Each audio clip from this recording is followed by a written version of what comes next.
So today we're going to look at some essential editing techniques using iMovie.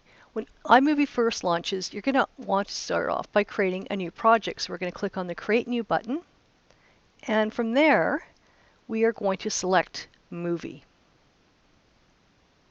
The next thing we want to do is import media into our new project, and that could be a collection of still images, it could be a collection of movie clips, audio, etc. There's only certain formats that iMovie works well with, so MP4 for dynamic clips for movies, and MP3 for audio, and JPEG for still images are your safest bets. If you're having problems importing media, something won't import at all, check to see what format it is. You might need to make some sort of conversion before you can add it to your project. So we're going to click on the Import Media button. And from here, along the left-hand side, we can select Desktop if it doesn't select automatically, and locate the folder that contains the clips that you want to add to your project. And I'm going to open up this batch of surfing clips, and I'm not sure which ones I want to use, so I'm going to click on the top one, and then I'm going to hold my Shift key and click on the last one, and click on Import Selected. And all my clips will be collected up here in this window, Project Media for this new project that I've created. I'm not sure what clips I want to use today, so I'm going to start off by quickly scanning each one. And I do that by keeping an eye on the preview window here on the right-hand side, and I can simply move my mouse up and over the clip and move it along. I'm not clicking and dragging, I'm just letting it hover and moving from left to right. And here in the little thumbnail, I can see the entirety of that clip. And if I want a larger view, I can just take a look in the preview window to see what that looks like. I'm going to start off by adding this clip to my project timeline. So I'm going to click on the clip and drag it down. And then I'm going to take a closer look at the clip. So I notice that this clip starts with him wiping his nose, and that is not how I want to start this project. So I'm going to, using that hovering technique, I'm going to move my mouse until I see the frame that I want this clip to start on, and then I'm going to click once. And when I click once, and I move my cursor away from that current position, you can see there's this gray line running through that movie timeline, and that's really just a temporary placeholder just to remind me where I wanted to make my edit.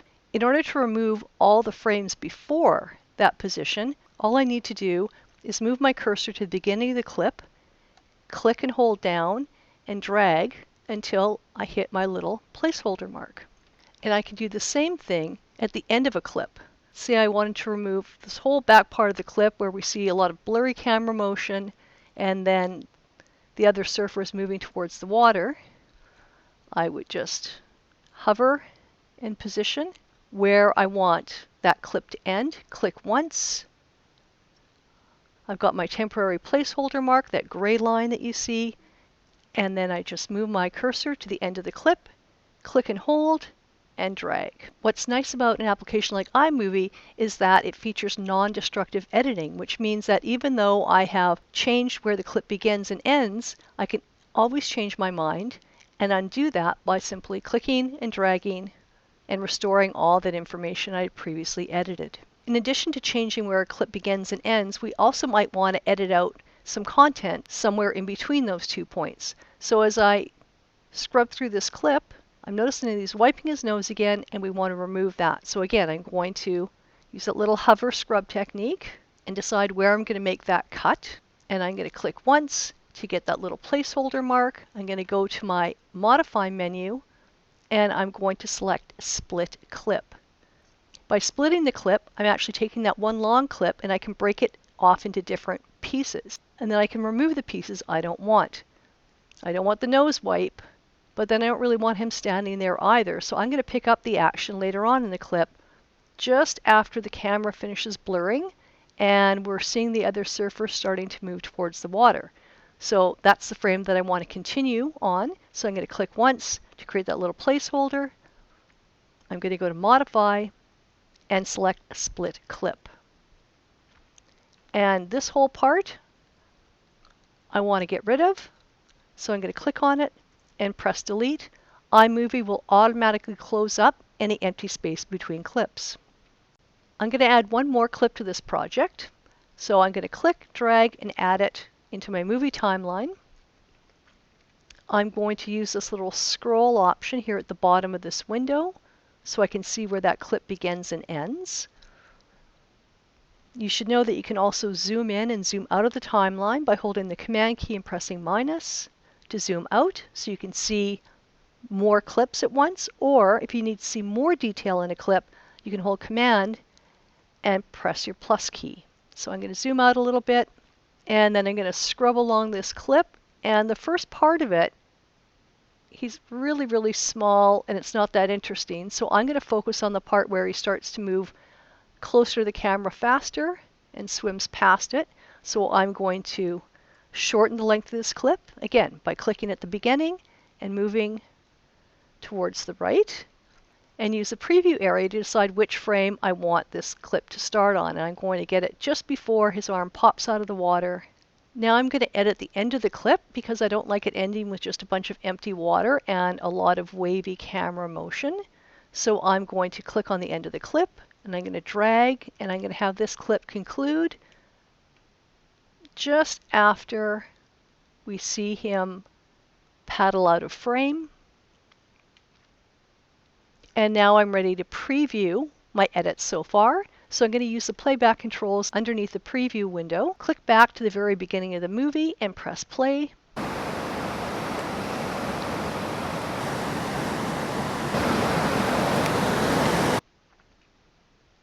And so far I like what I'm seeing, but I don't like what I'm hearing. So our next step will be to edit the audio. Editing audio isn't all that different from editing video clips, but we have to do one thing first. Right now the audio is, for all intents and purposes, embedded with the video clip. The top portion of this clip represents the visual information, and the bottom portion, this blue area, represents the audio, and it's called a waveform. So what we need to do is disconnect the audio portion of this clip. And since we want to do this to all three clips, I'm going to click on all three, then I'm going to go to Modify, Detach Audio. And now you can see that this bottom portion of the panel looks a lot different. Now we have the visual information and the audio information as two separate tracks in our project. I want to get rid of the audio in all three clips, so I'm going to hold my Shift key and select all three at the same time and press delete. And the reason why I'm getting rid of the audio is because right now it sounds more like static than it does the ocean. Now that I've deleted what I don't want, I'm going to create my own soundtrack for this little project. I need to add in a couple of audio clips that I've already chosen, but our big import media button is gone because we already have clips occupying this area. So we're going to go up to the top portion of this panel and locate the import button there. I'm going to click, and just the same way we did before, we can navigate to the desktop, navigate to our folder that contains our clips. And I have two audio clips here. I'm going to select one, hold Shift, select the second one, and click Import Selected. And because audio clips don't have a video component to it, they're just represented as a waveform. When you're looking at a waveform, it's helpful to note that what these little peaks and valleys describe is the amplitude or the volume of a clip at a different time. I find this really handy if I'm editing a music clip and I want to know where the drum beats are. They're going to be the high points. If I'm editing dialogue or someone talking, I can often locate the pause just before the next word by looking for the same thing, talking, not talking. I want to preview the audio of this clip. Now I can preview audio the same way I can preview the visual portion of a clip by scrubbing, but it's not a very pleasant experience. If this function is enabled, you can turn it off by going to the View menu and deselecting Audio Skimming. And now if I want to listen to a clip, I can click on the clip to select it and press play. And I'm going to do the same thing with the next clip, making sure that I'm not clicking in the middle because then it will just play back from the middle onwards. So I'm going to click at the very beginning of the clip as I select it and press play. I'm going to start off by adding the music clip to my project by clicking and dragging it and positioning it under the existing clips because I want the audio to play along with the video. And this audio is way longer than the video clips, so I'm going to press Command minus to zoom out of my timeline just so I can easily locate the end of that audio clip, and I'm just going to click and drag to shorten it up so it ends in line with the video. I've zoomed back in on my timeline just so I have a little more control using that nice intuitive click and drag method of skimming and editing. And as I play back what I've done so far, the music's too loud. I want it to be more of an ambient sound, a little softer, something you're kind of aware of, but it's not too obvious. So to do that, I'm going to take a look at my audio clip, and you'll notice that there's this little line that runs all the way along it. In order to reduce the volume of my clip, I can position my cursor on that line, and you'll notice that it turns into this strange double split arrow, and then I can click and drag down to make the audio less loud. And it's telling you what percentage we're changing it to. I'm going to try 40%, hit my space bar just to get a sense. And that sounds pretty good. But again, I can change my mind as much as I want. I can raise it or lower it infinitely as I'm tweaking. Now I'm going to add the sound of the waves. So I'm going to click and drag that down and position it underneath my music. I'm going to hold my Command key and press minus to zoom out and just shorten up my wave audio so it's in line with everything else. I'm going to press Command plus to zoom back in and just extend that out a little bit, because when you're working zoomed out, sometimes it's hard to be accurate. So zooming in to check to make sure things are lining up where you want them is always a good idea. And now I want to just really focus on the audio. And again, I think the waves are too pronounced as well.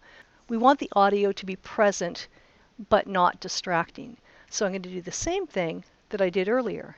I'm going to position my cursor on that fade line, click and drag, and reduce the volume of that as well. And when I preview it now,